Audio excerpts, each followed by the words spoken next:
Thank you, Dr. Gust Bardy, for joining us today. Dr. Bardy is Professor of Medicine and retired from the University of Washington. And thank you for agreeing to speak with us to help the millions of arrhythmia patients around the world. Welcome. Thank you. Pleasure to be here. Now, we've talked about how to get a diagnosis, but then once we have our diagnosis, there's an array of treatment. And I wondered if you could discuss some of the devices that are used to treat arrhythmias, and what is the difference between a pacemaker and an ICD? Happy to talk about that. I would like to comment that the virus circumstance has probably led to many people not getting attention for their heart rhythm disorders because of fear over the virus. And I want to emphasize, do not let that fear interfere with routine medical attention. It's actually quite a problem, not just in the UK or in the US, but fear has kept many people from getting important medical care. And emergency room visits, for example, have fallen in half in the United States. That's not good news. You would like that emergency room visits decrease, but for a better reason. Here it's fear, and serious problems are often treated in the emergency room. So I would like to start by saying, please do not let the fear of this virus stop you from getting medical attention. That's critical. With respect to therapies, therapies range from reassurance, and I like to point that out. One of the best things heart monitors can do for you is tell you that your heart is normal. That's the best news. That's the best news. There is no better news. And that what you're feeling is just a forceful heartbeat that a lot of people feel. And it's more common in younger women. And it's not because they're anxious. It's not because they're drinking too much tea or coffee. It's because women actually have more sensitivity to heart motion than men. It's a receptor, what's called afferent and efferent receptors of the heartbeat. They can feel the heart stretch more, and often during exercise. Or this applies to both males and females, but during exercise, it's common to feel your heart really squeeze and be confused that that's an abnormal thing.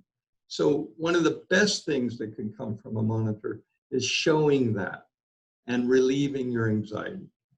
Now, if you have a minor problem, that too can be pointed out as a minor problem because almost everybody has some sort of irregular heartbeat or arrhythmia. Usually they're tiny little problems that are best ignored.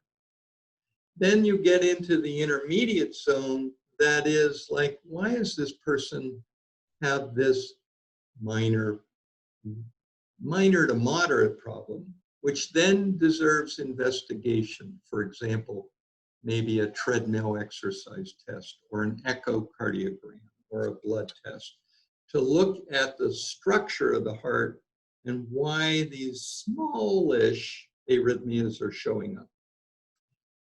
Then you extend to serious arrhythmias in basic categories, very slow heart rates, sometimes pauses of 3, 4, 5 seconds where your heart rate just stops. That can cause you to fall over and lose consciousness, usually temporarily, but it's not a good thing. And that's the type of thing that would be best treated with a pacemaker. Unless there is some really obvious reasons why your heart rate slowed down and it is a temporary phenomenon. But that's rare. Normally when that happens, especially as you age, you need a pacemaker. And there are several types of pacemakers that can be deployed, a whole variety, and that choice depends on other electrical aspects of your heart. too broad to discuss here. There are drug approaches to the faster heart rates that occur. They can occur from the upper chambers or the lower chambers. And sometimes medications are used. And most of these medications are very simple and safe to take, and they're often effective. When they're not effective, abnormalities of the upper chambers are typically treated with catheter ablation procedures. Abnormalities of the lower chambers are sometimes treated with what are called ICDs, which stands for implantable cardioverter defibrillators. And there are a whole range of those devices. Those are shock boxes, basically, and they're there to prevent a cardiac arrest. That's normally due to a problem called ventricular tachycardia. Some ventricular tachycardias are treatable with ablation. Many are treatable with drugs. Some are treated with ICDs. The top chamber rhythm problems, and there are many of them, can be treated with ablation, and they range from simple ablations for problems like AV node reentrant tachycardia, or AV reciprocating tachycardia, or Wolff-Parkinson-White syndrome. They're actually wonderful, simple, curative procedures. There are more complicated ablation procedures of correction of the heart rhythm problem, and they're more complicated, but they too can be quite effective.